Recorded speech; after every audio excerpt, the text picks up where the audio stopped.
Oh, hello everyone. It's me. It's Ryan. It's Wednesday. It's really late. I apologize, as always, for doing this show so damn late, but I am extremely busy. And this week in particular is busier than most because it is the one week out of every month when our team over here at Comic Tom headquarters has to scramble and put together the mystery mail call. So I've been doing that for the past 3 hours or so. Uh, Normally, especially this week, I could have gotten home at a decent hour and started doing this a little bit earlier. I don't normally like to do this closer to 10. 9 o'clock is already way too late, but here we are. It's almost 10. At the very least, I could have came home and read more of these. This is a pretty small stack for me this week, and I have only read a handful of these comics. And by a handful, I mean like 3 or 4, like real small. So this should be a quick video. Ideally, I would like to end this live stream and continue work on editing my long overdue top 5 comics for the month of April, which you may have noticed has not been uploaded to my channel yet, even though there's like a week left basically of the month of May.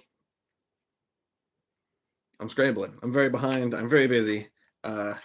But I think the general pattern for those videos is it's just going to be an end of the month kind of thing at the rate I'm going. They take a long time to edit, and I just started editing the number 4 pick on my top 5 countdown, so I've still got a ways to go, but progress is being made. That's all I can say about that one. And again, as always, I'm going to just give these a shuffle. I haven't read too many of them, so I won't need to be randomized that much. So I'm going to put this pile face down on the table here and go through them one by one and let you know what I think. Oof, that was a weird noise. Hi, kitty. I also got a trade this week too, so eventually, partway through this stream, I will show off the one trade that I did pick up. Also, hi Josh. Thanks for hanging out. I assume you're the only person in here, so thank you. I don't expect anybody to be here when it's this late at night, so. Also, I just checked, and big kitty. I just checked, and these live streams get more views than my top 5 comics videos do, which is weird. If it was me personally watching this stuff, I would much rather watch those than these live streams. But I guess you guys have different tastes than I do, unless you're Josh and you just watch everything. So here is the first book on this list. Ooh, this is the House of Slaughter number 6. I got the Kyle Hotz body bag variant, although I did not put the book back in the bag behind the little insert they give you. So you are getting the I don't know why they put this behind a bag. I guess this is it was a little misleading. You know, I see a book that's in a. Let me see if I still have it in here. If I see a book in a hidden behind a a little insert like this, I assume there's either going to be like graphic violence in here or some sort of boobies. I guess it's obviously there's no boobies on this cover, but it's no more like graphic or violent than anything else that I see on comic covers. This is a Kyle Hotz cover. It's officially my favorite thing of his that I have seen. This could easily be a Venom comic. He does a lot of stuff with Venom and Carnage and symbiotes for good reason, as you can see. So yeah, naughty cover. No, just bloody. It is very bloody. It is very graphic. So I guess that's why. Either way, I'm very happy with this cover. I'm also very happy with this comic. The first 5 issues of House of Slaughter were... Actually, Josh and I were talking about this at the shop earlier today. The first 5 issues of House of Slaughter were not my thing. It was mostly a love story, but it was also based around a character that we know is already dead in the present day. Something is killing the children storyline. Aaron was his name, and we know he died in the present day. So that story was kind of robbed of a lot of the stakes and the tension.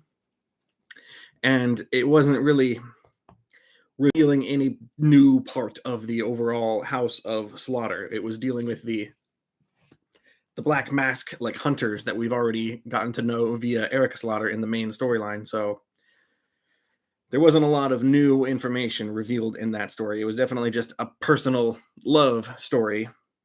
It was fine. I didn't hate it, but I definitely didn't like it. I liked it less than the main series. Whereas here in issue number 6, this is the first part of a new story arc called Scarlet, that is about the Red Masks. There's a bunch of different factions in the House of Slaughter. Like the Black Masks are, the one we've got the most experience with. They're like the monster hunters of this whole organization. There's also white masks and red masks and blue masks. And apparently with this story arc of House of Slaughter, we are going to get a little bit of background information on the red masks, who are they're basically like the librarians of the House of Slaughter. Like their whole purpose is to record keep and keep track of all of their exploits and the history of the organization. But basically in this story, our main character is basically a book nerd, right? Like a library kid who is sent out to go do, I can't remember exactly what the task he has to do is, but he has to leave the comfort of the inside. He's like an inside cat being forced to go out and do an outside cat's job. It's all classic like first issue setup kind of stuff, but I really liked it. I think for me personally, this is going to be a story arc of House of Slaughter that I enjoyed much more than the first one. Bought the cover A, hoping to get it signed by Raphael, if I'm not mistaken, at the end of the year at a con. It happens once in a year in Brazil. I don't know who did the cover A. I just saw this one was in a black bag, and I wanted that one. I'm kind of a sucker for the sealed up plastic covers. But I did not know you were in Brazil. That's cool. I am not. I'm in North America, which is different. I don't even know what time it is down there. Hopefully it's not too late. But thank you for hanging out with me. The next book on this stack is Nightwing 92. I have been getting the Jamal Campbell B covers for this run the entire time. Yep, this is another Jamal Campbell. Been doing a lot of awesome covers with Haley, the dog in this series, the three-legged dog on the covers of a lot of these variants. I enjoy these covers. I have not read the inside, but I don't need to read the inside to know that it's Nightwing. It's consistently been one of my favorite DC comics in the last year. It's really good. You should know by now. If you have not tried reading Nightwing yet with the Tom Taylor run, you need to get on that because this book is really, really good. If The Nice House on the Lake was not being published at DC Comics, Nightwing would be my overall favorite book to come out of to come out of DC. It's that good. My favorite superhero book. It's kind of late, almost 2 a.m. Wow. Okay. Yeah, that's very late. That's more than kind of late. It's almost sunrise over there, right? That's bad. Go to bed. Get out of here. I'll make this quick. This should be a quick video. A lot of these I have not read, like this book. This is Thor number 25. A little bit of a bummer because last issue was Thor 24, but it was also Legacy number 750. So it was like a $8 or $9, maybe even $10 book. I don't remember how much it was, but it was a very thick anniversary kind of celebration sort of issue. And now the next issue is number 25 of the current run. So this is a $6 cover price. It's another thick book. I did not read this one yet. There were a few more books in this stack I was more excited to get to first. I need to read part 1 of the Banner of War, the Hulk and Thor storyline that this is a part of. This is part 2 of that Hulk Thor crossover. So I have the Banner War Alpha, part 1 of this event. I have that over here. I'm going to read that first and then jump back into Thor here for issue 2 of that event. This is light. What is this? Fantastic Four. I'm still getting this book, and every time I show it off on one of these live streams, I always point out the fact that I have been subscribed to this series since issue 1 of this relaunch. However, I have not read it since somewhere in the teens, probably like issue 13 or 14. I keep telling myself I'm going to find some time and go back and get caught up on this run. I had not done that. I almost did this week. I brought my car in to get my oil changed, and I brought my tablet with me, and I have a couple volumes of this, the early volumes. I have it on Comixology, so I was going to start doing a big old Fantastic Four reread. I didn't do it.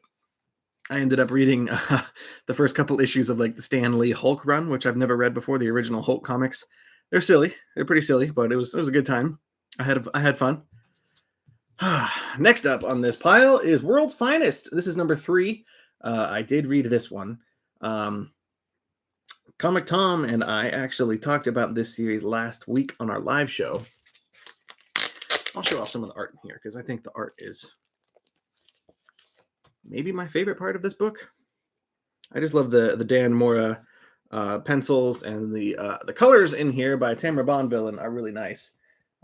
This is just a really fun comic. It's just superhero action. It's very old school and retro in its execution. And there's some weird plot in here with like the devil being resurrected, and you have Robin and Supergirl traveling back to like ancient China to try and find the answers to beat the devil. It's like, I don't even really care, honestly, about the story and what I'm reading. I'm just having fun. It's a really fun superhero action comic, and it's got lots of fun moments in it like this, where Superman and Batman are traveling somewhere, and he has to just hold him while they're flying around. It's cute. I appreciate that. That's a good visual. But yeah, it's a really fun book. It's 3 issues in, and I am still very much a fan of this book, and I'm glad I took a chance on it. I almost didn't get it because it doesn't... I'm a sucker for continuity, and it doesn't really tie into any other of the main Batman or Superman titles that are going on right now, all of which I am reading. This stands on its own and is its own kind of thing, and I almost did not get it because of that. But this works. This is a really fun book, and if you want to know more, go check out the segment Tom and I did on our last live show.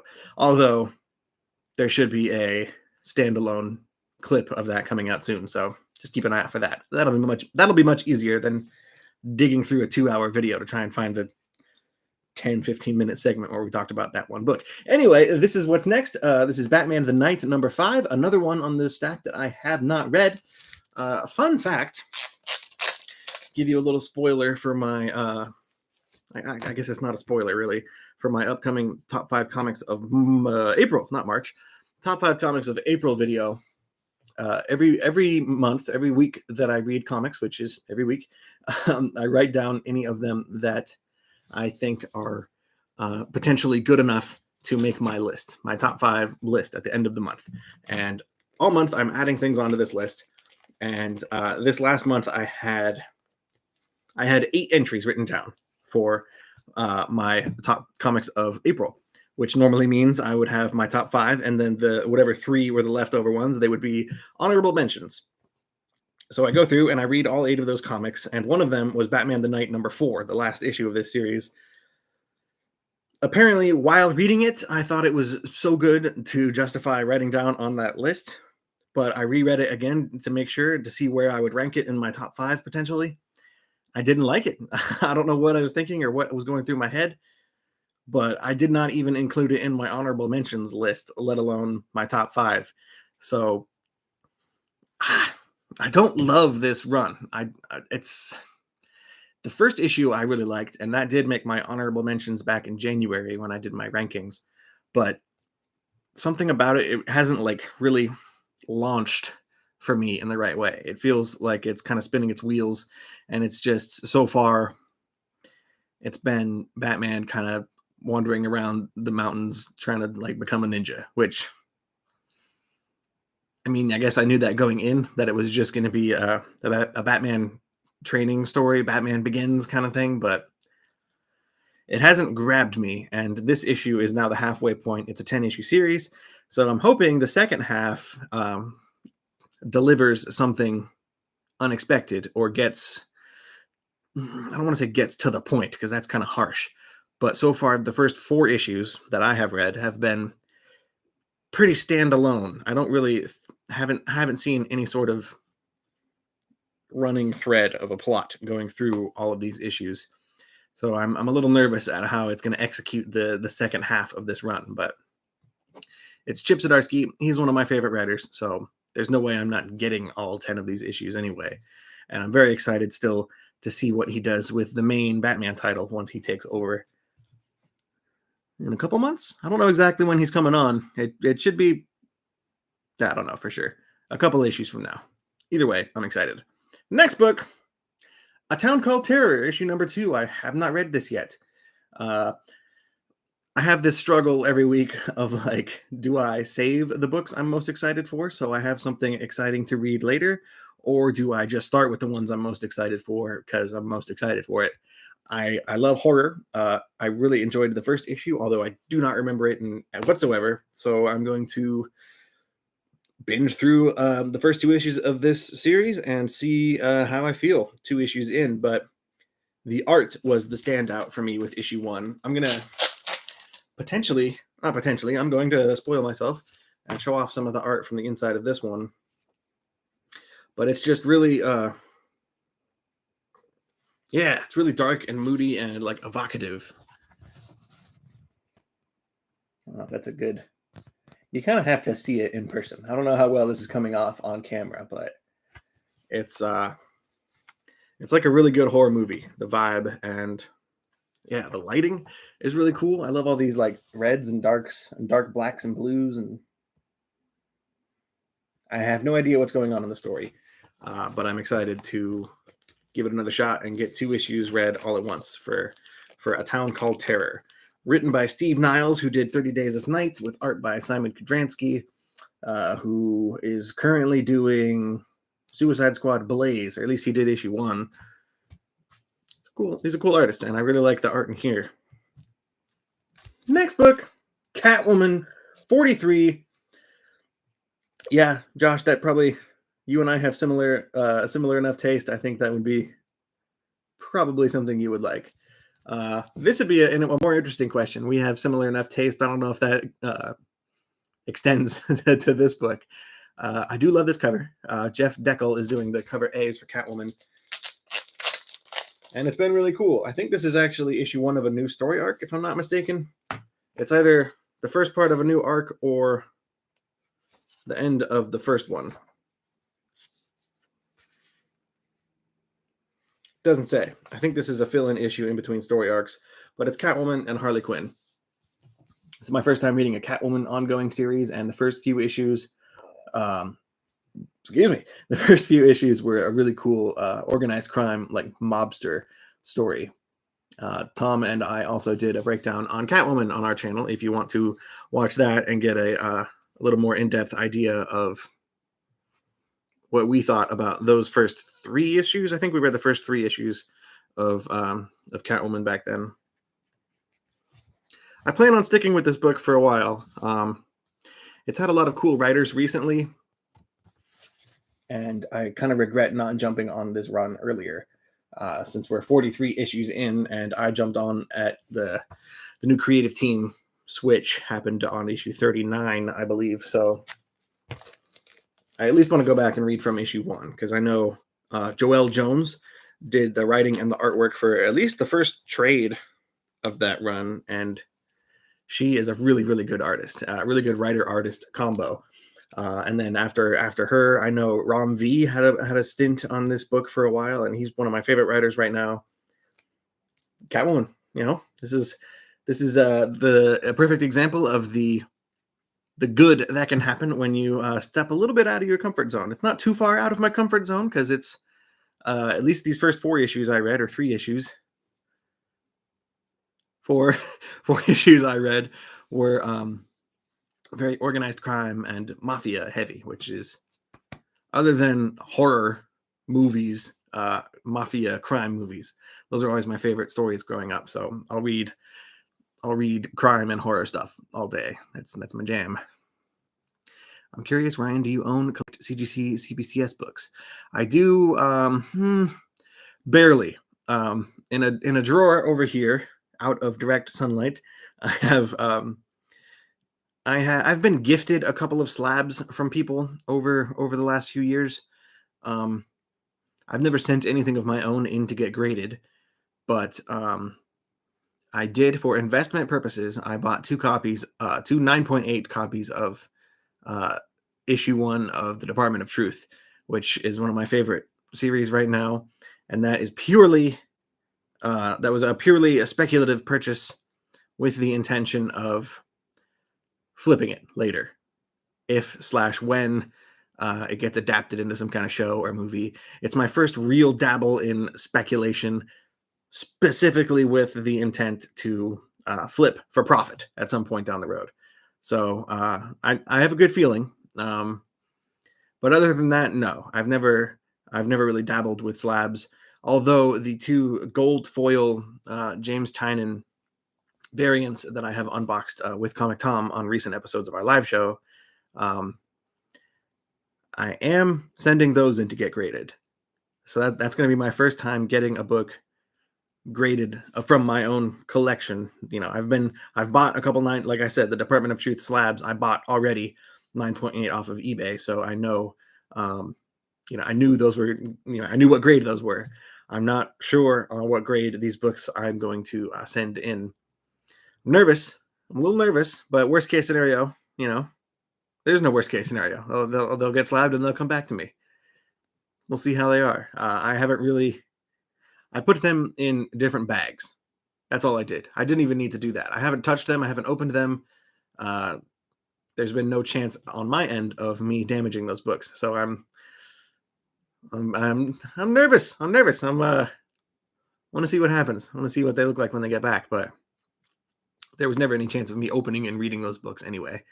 I have multiple other copies of Sandman Nightmare Country #1 and Something is Killing the Children 21. So I didn't need to read the gold foil versions. So interested to see what those come back at. Fingers crossed. Give me good vibes or whatever. Evening, Fire Guy and chat. Hope everyone had a good day. Thank you, James. I have had a pretty good day. Super busy. It's Mystery Mail Call week over here in Comic Tom world. So I'm frazzled and stressed and working extra hours doing that stuff. So they are beautiful covers, Josh. And the next one is a Department of Truth cover for the new story arc that's about to start for that book. It's just like a big gold foil full face shot of the lady with the X's for eyes. It's going to be pretty. That one should be coming out. They're shipping all of the stuff for the James Tynion Substack at the end of every month now. So I should be opening, Tom and I should be opening those on camera early June, I would imagine. I don't know exactly how fast they'll get here, but you can't get here fast enough. I'm excited. All right, next book on the stack. Oh boy, here's another one I have not read yet. It is Eternals number 12. It all ends here. I don't know what that means. Sounds like the end of a story arc, especially because it's issue 12. That implies the final issue of a 6-issue story arc, perhaps. I gotta say, few series have turned me around in the way that Eternals has. I've said this the past few issues on these videos, but the first, I want to say, like probably the first full story arc of Eternals, this was not one of my favorite books. I did not enjoy reading it. It didn't make any sense. I was not having fun. And then the second story arc started to kick into high gear. It brought Thanos in, and he is now like the ruler of the Eternals. He basically, to use a relevant term, he basically stole the election. Apparently the Eternals elect their ruler, and Thanos used kind of a loophole to be, he's technically an Eternal. So he is sort of a loophole to become the ruler of these people, and he's not he's not doing the best job. He's Thanos. He's destroying people and conquering and being himself. So it's a really cool story so far. I'm just nervous that once Thanos is out of the picture, that this book is going to go back to not being that fun. But I'm gonna stick with it. It's new territory for me. I've never really dabbled with the Eternals before, other than the movie and these 12 issues. So it's fun. I'm having a good time now, anyway. Not so much at the beginning. All right, here is Rain number 5. This might be the last book in this stack that I have read. Nope, there's at least one more that I've read. Rain number 5. This is issue 5 of 5, the last issue of Rain. There's a weird story behind this book.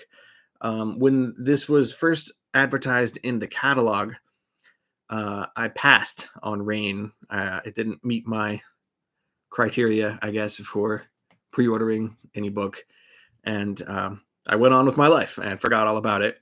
And then a friend of mine, No Good Comics on Instagram and on YouTube, you should go check out his channel.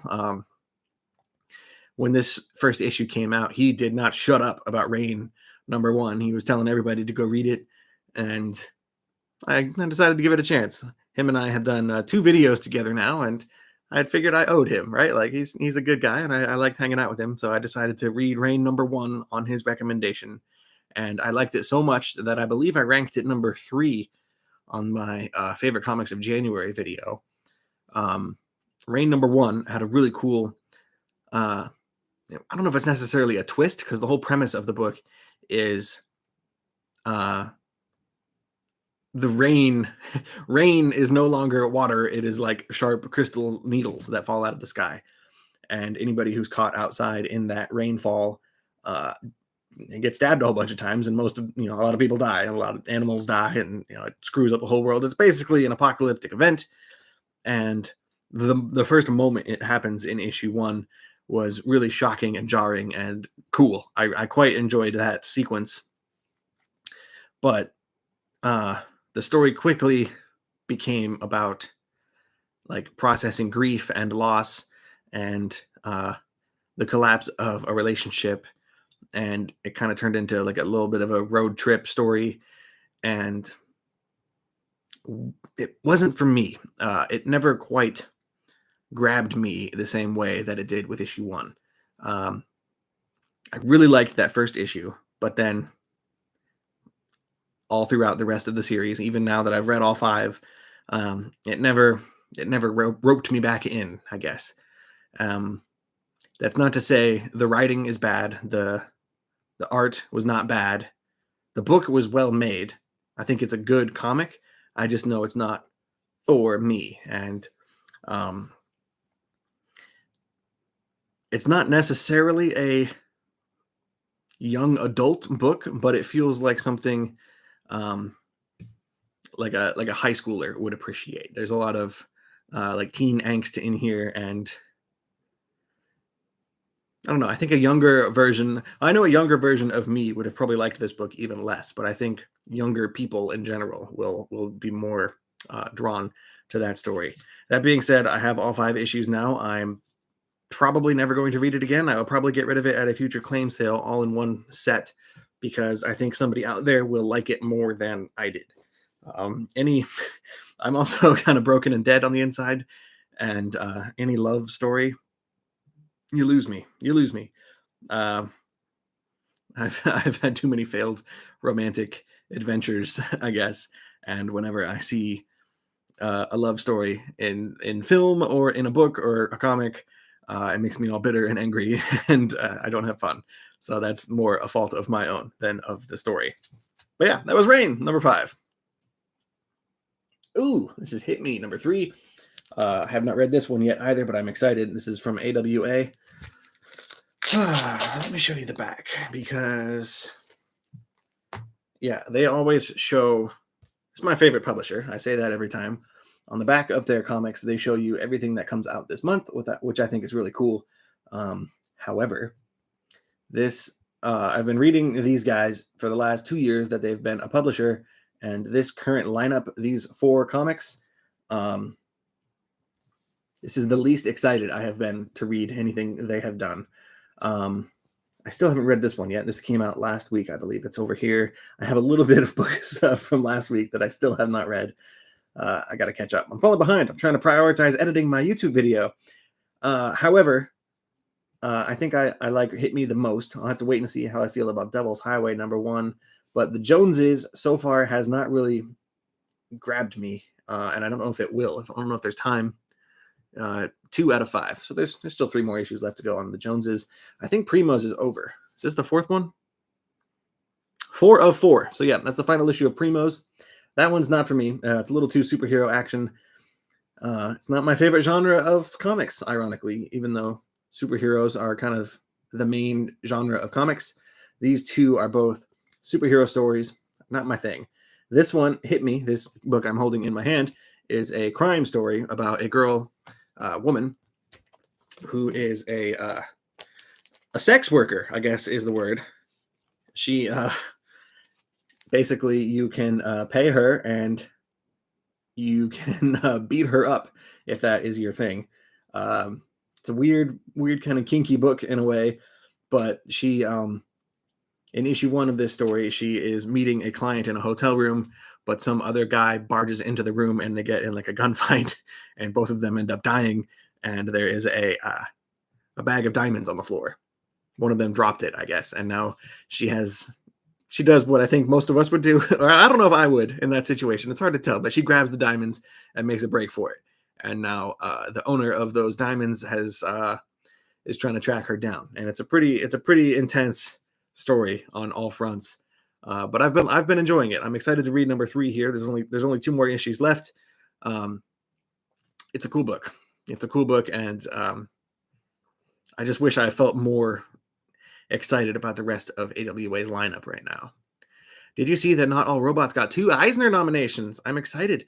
Oh, I did not see that. I love Not All Robots. I love it so much that I'm forcing a friend of mine to borrow it and read it. I don't have my trade on the shelf behind me right now. I did not see that. I've seen, that's a good transition as any. I saw that The Good Asian got nominated for an Eisner, which I am very excited for. I picked up the second trade paperback collection of The Good Asian. I was very surprised to see that the blurb that I got on number 9, on Good Asian number 9, is included in the trade. I am in print here down at the bottom. I have a blurb about The Good Asian. I'm very grateful to the writer of this book, Pornsak Pishi-Schott, for reaching out to Tom and myself, and him and I have started talking to each other, and he asked if I wanted to write a blurb for issue 9, and I did not expect that to get included in the collected trade version of this comic. Yeah, it's thank you. It's very strange. I'm still not used to it. But yeah, it was legitimately one of my favorite books of last year. I believe I ranked The Good Asian at number 2 on my top 10 books of 2021. I really liked it. It was a 10-issue crime story. This is what, 6 through 10? 5 through 10. Wow. So yeah, this is 6 issues. Volume 1 is 4 issues. I don't know why they didn't do 5 and 5, 4 and 6. Whatever, that works. All 10 issues in 2 trades. My dad is currently, I don't know if he's borrowing volume 1 of The Good Asian or if he's just keeping it. We didn't really discuss the arrangement there. I don't know if I'm getting that back. I'll probably just buy another copy of the first trade, but I really want to read all 10 issues all at once. I strongly recommend it. I have talked very glowingly about this series, all 10 issues. I've been a big fan of. And if you've watched these videos for a while, these new Comic Book Day live streams I've done, I have showed off various covers of this book. I'm sad to see it's over. But I have my fingers crossed that we're going to get a really nice deluxe 10-issue hardcover, all-in-one hardcover. It depends on how well the trades sell. That's how they gauge interest on whether or not to release a hardcover collection. Although if it's good enough to get nominated for an Eisner Award for best limited series, if it's that good, I think it should automatically qualify you to get some kind of deluxe version. But yeah, that's the one trade I grabbed this week. Good Asian Volume 2. So you can't really read the stuff behind me, but it's going to be right here next week, in between Goldfish and Green Lantern. All right, I got 2 books left. It's going to be a relatively quick stream compared to the other ones I do. This is Venom Lethal Protector number 2. I think this is another 5-issue series. There's for me, it's a really irritating trend right now. There's a lot of old school 90s comics, Marvel comics specifically, that are being brought back with the original creators. There's a Silver Surfer miniseries right now that's not my favorite. There's a Venom series right here that it's written by, I believe I think it's the co-creator of Venom. I don't know. I should know that. I should know that before I just go making those claims. If he's not the co-creator, he's somebody who wrote a lot of Venom and Spider-Man stories back in the 90s. There's going to be a Captain Marvel one, like the dude version of Captain Marvel, Captain Marvel, whatever the hell is. I don't know anything about that stuff, but that's going to be another one of those 90s retro series coming out soon. And I think there's more that I'm forgetting. I like the idea of bringing back the old creators to kind of tell more stories set in, that old time period. But reading this comic, I'll show you. Reading this comic just reminded me of how much I don't like this time period in comics. There's a reason I focus and prioritize modern era stuff. And this, I'll find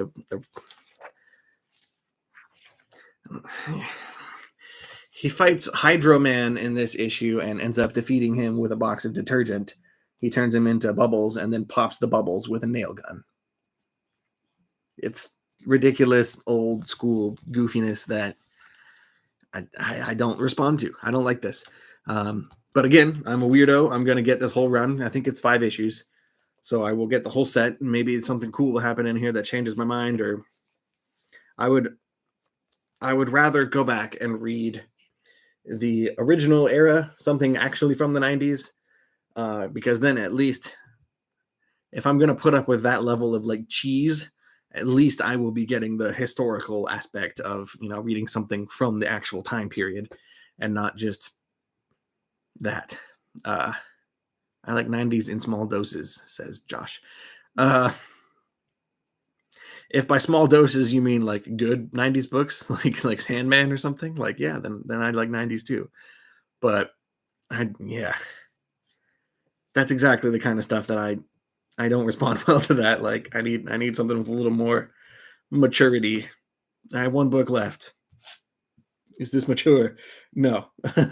I have not read this yet. This book has been delayed for a little while. I feel like it's been forever since Iron Fist came out with a new issue, but this is number 3. I think this is another 5-issue miniseries.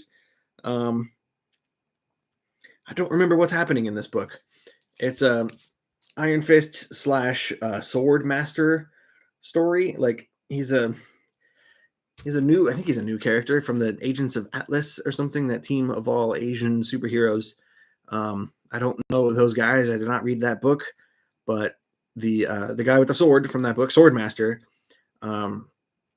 he is now the new Iron Fist that's in this story. I believe this is him on the cover because he's got black hair instead of Danny Rand, who's got the blonde hair that we know, the classic Iron Fist. And he ends up, I think he fell on his sword. That might actually be happening right here. I don't know. He broke his magical sword, and the shards of that sword got embedded in his hands. And now he's got like a bunch of broken magical glass embedded in his skin, which sounds horrifying, like a hard pass. But that somehow allows him to, he's basically a combo superhero. He's like Iron Fist / Sword Master, but he's teaming up with the original Iron Fist, Danny Rand, to go on some sort of magical kung fu quest.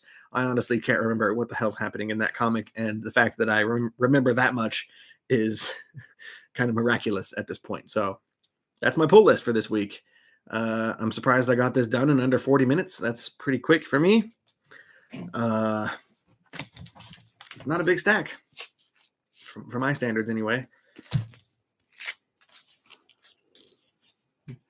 Oh, I was going to like fan it out and show you everything that's in here, but there's a lot here, and there you go. What's that one? House of Slaughter. We got Nightwing in here. There was Thor, a bunch of stuff I haven't read yet. Fantastic Four, maybe something I will never read at the rate I'm currently going. So thank you guys for hanging out with me and going over all of these books that I am putting off reading. I got to prioritize my upcoming video, which should be out within the next week. I don't see why it would take that long to edit this. It's just a matter of finding a big enough block of time to sit down and devote a big chunk of time to actually editing. Editing is a pain in the ass. I like it. It's fun, but it is time consuming and it's very, very slow going. Um, Especially for how long. Hey, Comic Tom's here. Um, I tend to talk for a long time, as you can see. This is a 40-minute video now. When I record my own top 5 videos, they're long, and I want to do everything I can to like trim it down and shorten it up, and that involves cutting out a lot of and and me yelling at my cat to stop meowing. A lot of stuff. I don't have a cool studio like Comic Tom. I can't lock my cat out of the room. But sometimes there's just no locking the cat out. They'll find the way in. But yeah, I'm gonna shut this stream down here in a sec and go back to editing like a madman. So yeah, I apologize as always for having this gigantic delay with my video, and I actually should have a bonus video coming out here soon, an unexpected additional video that I have filmed, and it is sitting on my laptop waiting to be edited. It's going to be really quick though. I think it was like 10 or 11 minutes total recorded. And once I edit it down, it'll be less than that. So it'll be a short one, especially for my channel. So keep your eyes peeled for that. That'll be maybe like a bonus, as a way of saying I'm freaking sorry for taking so long to do my top 5 comics from April, which is like forever ago at this point. But yeah, that's how it's going to be. I'm not fast. I'm not fast at that stuff. So I apologize. Tom, if you are still here, have fun down in Florida. Tom is going to MegaCon this weekend in Florida. There's going to be some pretty cool things happening down there. I'm excited. I'm happy for you. I'm glad I'm not going. Florida and Fire Guy do not mix. It's too hot down there. It's too sweaty. I'm already very poorly equipped for the heat and sweatiness. It's not good. I would not have fun. I would be a big, loud, complaining mess. So you have fun down there without me, and I will stay up here where it is cold and windy and rainy, and me and Butch will have fun while you're down there in Florida. Thank you guys for hanging out, and I will see you Tuesday, I think, on the Comic Tom podcast that I do with him when he gets back from Florida. Until then, see you guys later.